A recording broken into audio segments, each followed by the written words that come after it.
Hey everyone, it is time for the Windsor real estate market update for the week ended June 28th, 2023. It is a crazy busy market. It is just as crazy busy as it's always been. Houses are getting listed in the morning and are selling at night with multiple offers, especially in the sub $400,000 market, especially in specific areas of the city. Some areas of the city over by the bridge are not moving as fast because there's more people running into financial difficulties over by the bridge.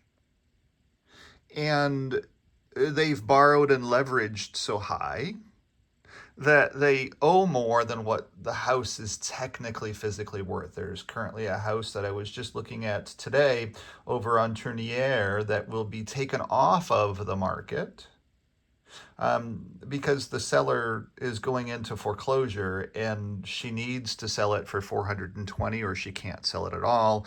And then the question is the property even worth 420? I think that the realtor should try to sell it for 420. It might get there. It's a student rental with 6 bedrooms, and it's profitable for somebody. So it should be worth 420. It's actually kind of a decent house. So I don't know what that realtor is going to decide to do for his client, but the market here is moving very, very crazy. There was just a house on Alexis, the 2500 block of Alexis down by the Chrysler plant. It actually kind of backed onto the Chrysler plant, and it sold with 15 multiples. 15 multiples. It was a very nice house, but it was very small. And that was a little off-putting for my clients. It's a little too small for us, Brian. It doesn't have central air for us, Brian. Well, it sold in 15 multiples. It just wasn't the right house for my clients. That's all. It's okay. And there's certain areas over on, there was just a house that sold for $275,000 on Aubin, a really, really nice, quiet block of Aubin. But it had an 83-year-old that used to live in it, and they ripped out the carpets, and so there was black floors down, and it was off-putting to people because it was like, it's not all done, and it had an old kitchen, but a great big old kitchen in it. But the roof had been redone in 2018, so it was, it needed work. It did. It needed $25,000, $30,000 worth of work to be able to make it look nice. Maybe even a little bit more, maybe 50 grand, but it was 275 it sold for, and that was a screaming deal at 275. Somebody's going to go in there and put $20,000 or $30,000 worth of work into it, and they'll be able to turn around and sell it for about 340, 360 in the spring. So they'll make some money off of it. My clients that like to do flips are a little bit, they're thinking that they need to make more money. And that's the sad part, because they made a lot of money back in the day. Back last year, they made $250,000 when they flipped a house. And they really didn't do a whole lot to the house. But now, and I've told them, I said, now understand, you'll never, ever, ever make 250 again in your lifetime. The stars were just aligned, and they're no longer going to be aligned for the rest of your life. Halley's Comet only comes by once every so blue moons. And again, now the problem is they look at deals and they say, well, gee, there's a lot of work that needs to be done, and I really need to make more money than just $20,000, $25,000. And my whole point is, what are you talking about? Make $25,000 4 times a year. That's $100,000 a year. Where else are you going to do that in the city of Windsor? You're not going to do that working at the new Amazon facility. And you're going to have to go to work every day. What are you talking about? I don't get it. But that's the problem right now, is that because flippers used to make massive amounts of money, some of them, not all of them, the active ones that are out there still making money are out there realizing, okay, yeah, I just got to work a little bit closer to the vest. I got to work a little bit harder. I'm not going to make as much money as what I did back in the heyday. It's okay. So let's dive in now. We're into the 5-minute mark. Let's dive into this week's data sets, and you're going to see how crazy busy this market actually physically is. So we sold 51 houses for the week. That was up from 46 houses last week. More houses. Okay. Our average listing price was $23,644,000, which was up 1.4 million over last week. Think about that for a minute. Is there any market anywhere in Canada that the volume actually increased week over week? So average selling price was $24,144,000. So we're back overbid again. 24 million. Last week we were underbid for the first time ever. We were $100,000 underbid, and I said, oh my gosh, that was the week to be out there buying houses. And now this week is crazy over again. We're again over again. We're $2 million over.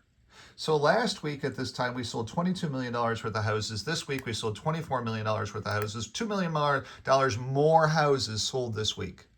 Is there any market anywhere in Canada that's increasing its sales? Windsor is. Windsor is definitely the place to be. The $5 billion battery plant, the $1 billion border crossing, the $1 billion Chrysler plant, the $1 billion hospital, the $1 billion new electric line coming here. Add it all up, and that says housing prices are soaring. And you add in the concept that the government of Canada is going to be bringing in 550,000 more immigrants again this year. Where do they end up coming to? They end up, a percentage of them, a big percentage of them, find their way to Windsor. That's why Windsor is so diverse, economically and culturally diverse now. It's all because of that. Yeah, if you're a longtime Windsorite, you're a little bit upset. Brian, I'm getting bumped up by all these new people. Well, yeah, I'm sorry about your luck, but it is what it is. Your prime minister is leading that charge. It's okay. I'm an immigrant to Canada too. You just have to adapt. So, or maybe you want to be an immigrant to some other country. I don't know. I have no clue. It's up to you. So $24 million worth of houses sold in the week, up $2 million from last week. There were 28 homes that sold above their asking price of the 51, and there were 2 condos that sold above their asking price. If there's any place where you can get a special deal right now, it's in condos. A special deal now. There's a beautiful condo I know on Riverside Drive, stunningly beautiful, for $279, and they would probably let you buy it for $269. Not $269. $379. They'd probably let you buy it for $369 because they want to move. It's currently listed with a realtor. It's his own personal property. If you would like to look at a condo in the city of Windsor on Riverside Drive, give me a jingle because it's a screaming deal. It's just the condo association fee is almost $900 a month. That's the only problem with it. So beautiful place. Just costs more to live there. Just is what it is. So at the end of the day, let's look at some more data sets. So the average listing price for the week was $463,000. Last week, the average listing price was $483,000. So the listing price has come down a little bit. Average sale price, $472,000. Average sale price last week was $480,000. Right in line. It's less than half of a percentage point difference. Right in line. The Windsor market is exceptionally resilient and growing. Average over for every house was $10,000 average over. So if you're out there looking for any house in the city of Windsor, you're typically going to spend about $10,000 over the asking price, which isn't so bad. But if you're looking for a house that is under $400,000, those affordable houses that Justin Trudeau tried to give us in Canada, which we have now in the city of Windsor, thank you, Justin. If we look at that market, then the average asking price of a house under $400,000 was $7.8 million, or 7.9 rounded up. Average selling price was 8.5 rounded up. Average over, there were 25 houses under 400,000 in the city of Windsor. So half of the houses under 400,000, half of the houses above 400,000. Makes perfect sense, doesn't it? The average over for a $400,000 or less house, average over was $22,911. So $23,000. So when you're sitting there looking at a house that's priced at $340,000, and you ask me, gee, what's it worth? Well, it's probably going to be worth about $365,000, assuming all things being equal. But then we have to look at the house. Okay, what's the house? What's the market value of the house? So I have a client right now that I'm going to be making an offer on Monday, and she's asking me what I think the value of the house should be. And I'm going to be responding to her with a new email or with an email on what I believe that her offer needs to be for Monday. I have a lot of clients that are in the sub 400 market right now. I wish I had some clients in the above $400,000 market because you can get some really good deals. There's some really nice houses. We're building a lot of inventory above that. So and speaking of inventory, there were just 550 houses for sale or condos for sale in Windsor, Essex County in looking at, not the whole county, but looking at Tecumseh, Windsor, and LaSalle, where I focus at, there were 550, which is exactly even to last week, which was exactly even to the week before. We're not gaining any inventory, we're not losing any inventory, which is again a strong dynamic market.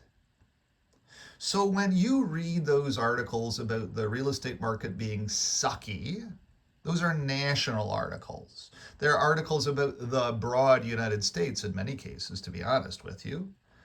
Or there are questions about, or there are articles about the Vancouver market or the Toronto market that are hidden to make it seem like it's written about Windsor. Yet the press isn't calling any of us here in the Windsor real estate market saying how good is it actually. They're all calling and saying, tell us how bad it is. They don't even watch this video. They don't even reach out to me on the board and say, hey, Brian, we want to talk to you about how good it is. We want to run a good news story. It's amazing how the Windsor real estate market is holding up compared to every place else in Canada. Instead, they run articles about the Windsor unemployment rate is 8.8%, the highest in anywhere in Canada. Well, I'm sorry, but I don't know anybody that's out of work. Everybody I know goes to work or they've created their own jobs. I wonder whether I'm counted as one of those unemployed because technically I'm unemployed. I create my own job. I go out every day and kill it and drag it home. So I just wonder about, how they even come up with these numbers anymore. And that's what we're seeing across the entire United States. We're seeing that in Canada as well, too. These government organizations use spreadsheets to tell us what the unemployment rate is, yet they have no clue. In the United States, as you know, and I've talked about this before, I've done video about this, is that in the United States, if you look at the United States unemployment numbers that the government gives you, you think everybody's working. But if you look at the inside the Philly Fed, the back notes of the Philly Fed, because there's 12 Federal Reserve banks across the United States, if you look at their notes, they all point out, unfortunately, the numbers that the government is using, the Department of Labor is using, they're all fictitious numbers. And we want to recognize that back in the back of our notes here in the reports that we pull out, that yes, these numbers are fictitious. So the government's releasing data that the press is picking up on, saying everybody's back to work, and yet the Philly Fed is pointing out, and the Federal Reserve boards are pointing out that no, those numbers are fictitious. They're meant to be fictitious. Don't believe them because here's what we're finding in Philadelphia. Here's what we're finding in Denver. Here's what we're finding in Columbus. Here's what we're finding in Florida. Here's what we're finding. Anywhere where there's a Federal Reserve Board bank, you have to go back into their notes in the backs of their reports to find out the true data because the government is trying to hide from you all of that information. So I wonder whether Windsor's the same thing. I mean, I see an economy that's just going gangbusters. I see people moving here left and right for the jobs or bringing jobs with them because they can work from home. How many people are actually counted in that? How many people that are working from home? I just wonder. I don't understand how everywhere I look, everybody's working. How can there be 8.8? How can 1 in 10 people be out of work from the people that I see? Do we have that much addiction problem or do we have that much mental health problem? Maybe we do. I don't know. I'm not tuned into that.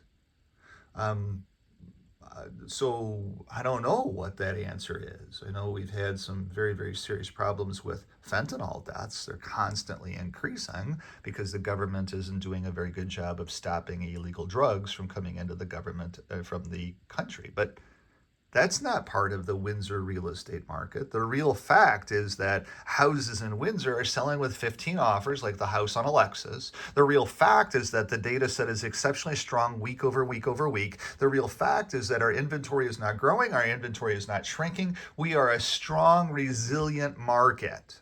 That's the fact. And there's no other way that a professional realtor on the board with degrees and designations, doing the math with a pen, getting out and sharpening your pencil and looking at the real data. This is the real data.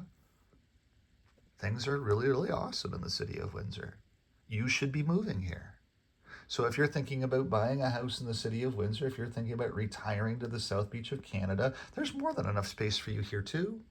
Come on in. Give me a jingle, 519-995-6145, 519-995-6145. This week's update, strong, resilient market, stronger than last week, continuing to get stronger and moving faster in the sub $400,000 market than I've ever seen it move. Hope that helps. See you later. Bye.